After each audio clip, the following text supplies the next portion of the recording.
Alam nyo ba na mayroong isang religious structure at kasalukuyan na ring itinuturing na sentro ng turismo dito sa bayan ng Tupi, South Cotabato?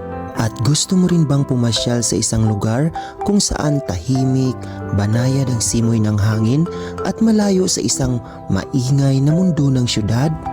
Ang lugar kung saan pwede kang magmuni-muni, mag-relax at magdasal in one travel adventure.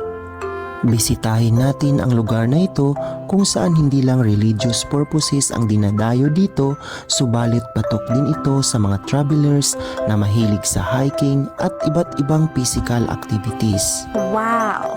Welcome to Magsangyaw Land of Praise na matatagpuan dito lamang sa bayan ng Tupi, South Cotabato.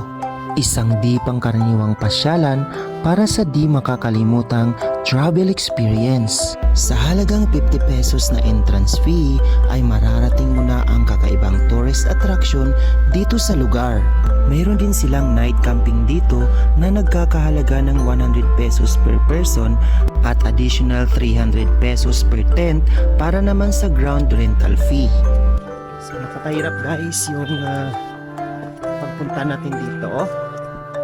So nasa tuktok na yata guys ng bundok.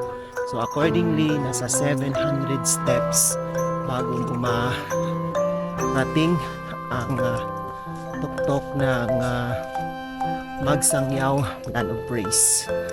So tingnan niyo naman guys. Ayan. Ito ang ating talakbayin. So parang nag-trekking lang tayo dito guys sa bundok. See you there! Tumatagal nga ng 20 to 25 minutes ang pag-hiking bago marating ang tuktok ng Land of Praise sa lugar na ito. Wow! Tunay ngang nakakapagod at tagaktak ang pawis ay sobrang fulfilling naman ito kapag narating mo na ang tuktok ng Magsangyaw Land of Praise. O, di ba? Sa iyong pag-akyat sa lugar na ito ay makikita ang ilang mga sports enthusiast na dumadayo dito. Samantala, meron ding mga deboto na ang tanging layunin ay makapagdasal at magkaroon ng kapayapaan.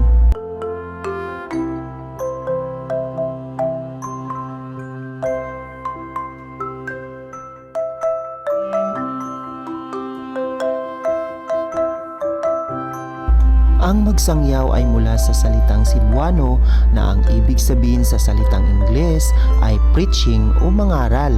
Kaya naman, agaw pansin dito ang iba't ibang biblical words na naglalayong mangaral at magturo ng mga salita ng Diyos.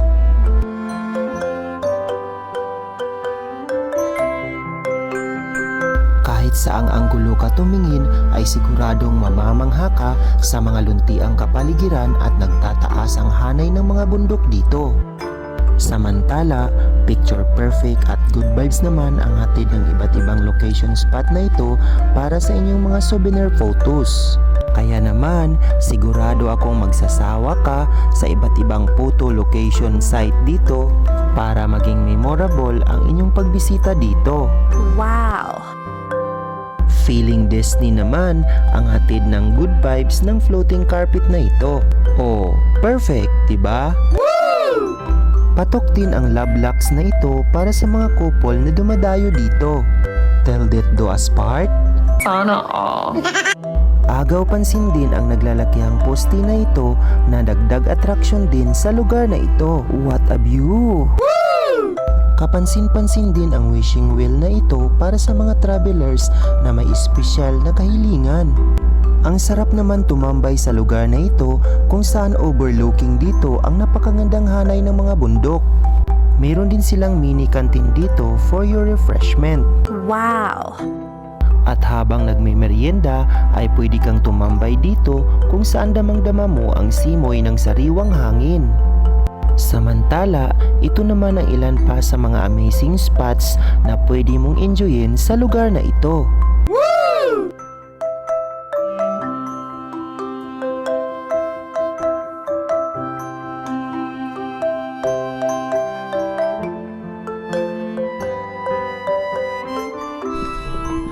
nandito tayo ngayon guys sa pinakasikat na spot dito sa Magsangyaw. So dito sa aking kinatatayuan guys ay makikita mo ang hanay ng mga bundok na ito guys at yung mga daanan na ating binaybay para marating ang lugar na ito.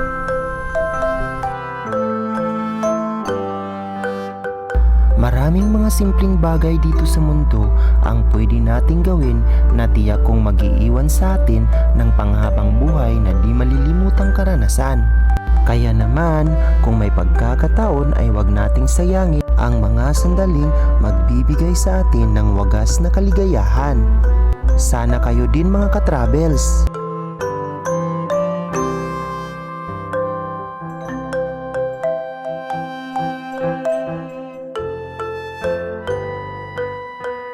There you have it mga ka-travels. I hope na nag-enjoy kayo sa ating travel adventure ngayong araw na ito. Hanggang sa muli, salamat!